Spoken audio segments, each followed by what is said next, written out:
नमस्कार दोस्तों, स्वागत है आपका सीएसई पाठशाला में। हम लोग बीपीएससी के लिए पीएसआईआर का कुछ क्वेश्चन डिस्कस करेंगे। इवन ये जो कंसेप्ट होता है वो यूपीएससी में भी पीएसआईआर के लिए बहुत ज़्यादा इंपॉर्टेंट होगा। तो देखते हैं क्वेश्चन को। क्वेश्चन क्या है? पहला क्वेश्चन है कि फादर ऑफ लिबरलिज्म किसे कहा जाता है? फादर ऑफ लिबरलिज्म किसे कहा जाता है?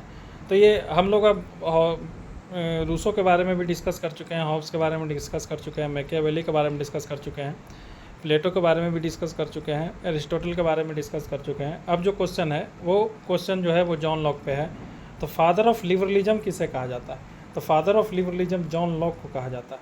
लिबरलिज्म मतलब क्या? लिबरलिज्म मतलब कि ऐसी थ्योरी जो कि इंडिविजुअल राइट्स पर बहुत ज़्यादा फोकस करता है। मतलब कि ये जो जो फिलॉसफी है वो लिमिटेड स्टेट की बात करता है। जैसे कि स्टेट है तो स्टेट तो आप दो प्रकार के कह सकते हैं कि एक तो हुआ एब्सोल्यूट स्टेट। मतलब कि जब एब्सोल्यूट स्टेट की बात कहा जाता है तो स्टेट के सामने इंडिविजुअल का राइट्स नहीं होता है या ना के बराबर होता है। लेकिन अगर हम बात कर रहे हैं लिबरल स्टेट की, मतलब कि वो लिमिटेड स्टेट है। मतलब कि इंडिविजुअल की राइट्स का ज़्यादा यहाँ पर ध्यान दिया जाता है। मतलब कि इंडिविजुअल जो राइट है उस राइट पर ज़्यादा फोकस किया जाएगा। राइट, इंडिविजुअल राइट जैसे राइट टू लाइफ, उसका जो राइट टू लिबर्टी हुआ या फिर राइट टू इक्वलिटी हुआ, राइट टू लिबर्टी। मान लीजिए यहाँ पर लिबर्टी पर ज़्यादा फोकस किया जाता है। मतलब कि लिबर्टी और उसका जो राइट टू लाइफ है, तो ये चीज़ होता है जो लिमिटेड स्टेट की बात करता है। यानी कि स्टेट में अब दो प्रकार की चीज़ है, एक ड्यूटी है और एक राइट है। तो अगर इंसान के पास ड्यूटी बहुत ज़्यादा है तो वह स्टेट मतलब कि एक प्रकार से समझिए कि एब्सोल्यूट स्टेट है। मतलब कि वहाँ पर लिमिटेड स्टेट नहीं है। अगर मान लीजिए कि आम लोगों को अगर ड्यूटी ही ज़्यादा दिया जाए और उसको राइट दिया ही न जाए तो वहाँ पर यानी कि एक प्रकार से स्टेट जो है वो एब्सोल्यूट है ना। और अगर मान लीजिए कि इंडिविजुअल का राइट्स बहुत ज़्यादा दिया जाता है तो वहाँ पर ऑटोमेटिक है कि स्टेट का ड्यूटी बहुत ज़्यादा बढ़ जाएगा। तो इस प्रकार से आप कह सकते हैं कि जैसे कि भारत में जो इंडियन कॉन्स्टिट्यूशन में जो फंडामेंटल राइट की बात किया गया है, मौलिक अधिकार की बात किया गया है, तो उस मौलिक अधिकार से क्या होता है? उस मौलिक अधिकार के कारण स्टेट का ड्यूटी बढ़ गया ना, क्योंकि उस फंडामेंटल राइट का ब्रीच जो है वो स्टेट नहीं कर सकता है। तो उसी हालांकि कुछ कंडीशन दिया हुआ है कि जिसमें मतलब कि फंडामेंटल राइट को भी क्या किया जाता है, लिमिट किया जाता है। लेकिन आमतौर पर फंडामेंटल राइट को इस आधार पर देखा जाता है कि यहाँ पर स्टेट जो है वो इंटरफेयर नहीं कर सकता है। अगर आपका फंडामेंटल राइट का वायलेशन होता है तो उस कंडीशन में आप क्या कर सकते हैं कि आपको सुप्रीम कोर्ट में या हाई कोर्ट में जा करके उसमें उसके ब्रीच पर आप क्या कर सकते हैं कि उससे बात कर सकते हैं। तो सुप्रीम कोर्ट क्या करेगा, उस स्थिति में क्या करेगा, स्टेट को क्या करेगा, डायरेक्शन देगा। तो फादर ऑफ लिबरलिज्म किसे कहा जाता है? तो जॉन लॉक को कहा जाता है। आगे भी हम डिस्कस करेंगे। अगला जो क्वेश्चन है कि पॉजेसिव इंडिविजुअलिज्म के स्कॉलर किसे कहा जाता है? पॉजेसिव इंडिविजुअलिज्म मतलब कि ऐसा यह जो फिलॉसफी है वो इंडिविजुअल राइट पर बहुत ज़्यादा फोकस करता है। मतलब कि इंडिविजुअल अगर कोई भी चीज़ कमाता है तो वो अपनी मेहनत से कमाता है, वो अपने मेहनत से कमाता है, इसलिए वो जो भी चीज़ कमाता है उस पर स्टेट का अधिकार नहीं है। वो उसका पूरा का पूरा मालिक जो है वो इंडिविजुअल है। स्टेट उस इंडिविजुअल को उस कमाई पर यानी कि उस अर्निंग पर वो क्या कर सकता है कि एक प्रकार से टैक्स का भी डिमांड नहीं कर सकता है। तो इस प्रकार के इंडिविजुअलिज्म को कहा जाता है पॉजेसिव इंडिविजुअलिज्म। तो पॉजेसिव इंडिविजुअल के स्कॉलर किसे माना जाता है? तो इसे भी जॉन लॉक को कहा जाता है। अगला हम लोग क्वेश्चन देखते हैं। अगला क्वेश्चन है कि book the two treatise on the civil government, ये इसके स्कॉलर कौन है? इसके स्कॉलर जॉन लॉक है। The two treatise on the civil government, इसके स्कॉलर कौन है? जॉन लॉक है। क्वेश्चन आपको एग्जाम में क्वेश्चन सीधे देखने को मिल जाएगा मल्टीपल टाइप क्वेश्चन में कि ये जो बुक है इसके स्कॉलर कौन है। चार गो नाम दे दिया जाएगा जिसमें आपको एगो सही करना होगा। तो book the two treatise on civil government का जो स्कॉलर है वो जॉन लॉक है। अगला जो क्वेश्चन है हम लोग देखते हैं। लॉक के अनुसार इंसान का नेचर कैसा है? याद कीजिए हॉब्स क्या क्या मानना था। हॉब्स का मानना था कि जो इंसान का जो नेचर है वो सेल्फिश है, फियरफुल है और कम्पिटिटिव है, बहुत ज़्यादा पावर के पीछे भागता है, जिसके कारण हमेशा स्टेट ऑफ नेचर में बार ऑफ ऑल अगेंस्ट ऑल है। इस बार ऑफ ऑल अगेंस्ट ऑल को पीसफुल मैनर में पीस लाने के लिए, स्टेबिलिटी लाने के लिए लोगों ने क्या किया है, एक प्रकार से सोशल कॉन्ट्रैक्ट साइन किया है, जिसके कारण स्टेट का निर्माण हुआ है। और उस स्टेट का काम है एक प्रकार से पीस स्टेबिलिटी को मेंटेन रखना, किसी प्रकार का बार ऑफ ऑल अगेंस्ट ऑल ना हो, जिसकी लाठी उसकी माइट इज राइट की कंसेप्ट नहीं हो, यानी कि जिसकी लाठी उसकी भैंस वाली सिचुएशन ना हो। तो लेकिन लॉक के अनुसार हम बता चुके हैं कि सोशल कॉन्ट्रैक्ट ट्रेडिशन से मेनली तीन थिंकर बिलोंग करते हैं।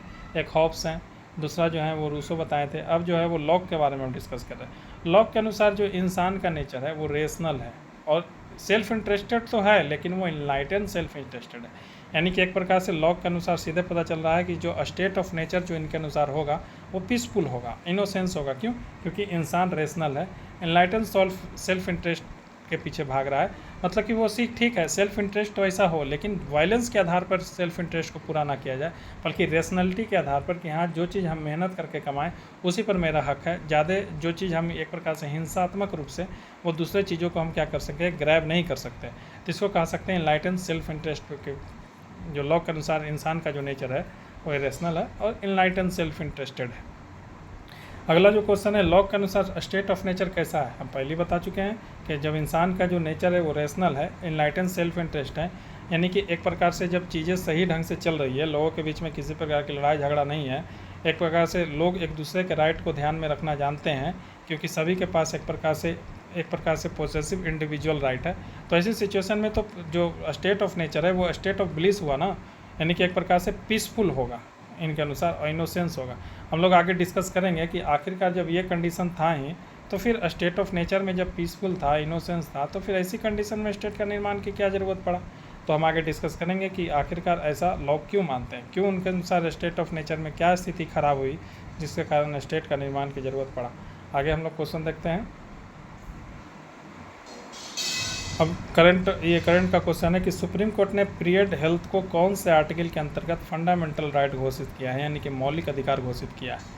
तो मौलिक अधिकार कौन से राइट के अंतर्गत घोषित किया गया, आर्टिकल 21, यानी कि जो पीरियड हेल्थ जो महिलाओं का है, जो मासिक धर्म जिसको कहा जाता है, उसको किस चीज़ के अंतर्गत फंडामेंटल राइट डिक्लेयर किया गया है, यानी कि एक प्रकार से आर्टिकल 21।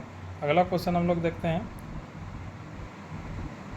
अब ये जो क्वेश्चन है वो रिवीजन का है। रूसो के अनुसार स्टेट व पीपुल एज ए होल में कौन सोवरेन है, यानी कि कौन संप्रभु है।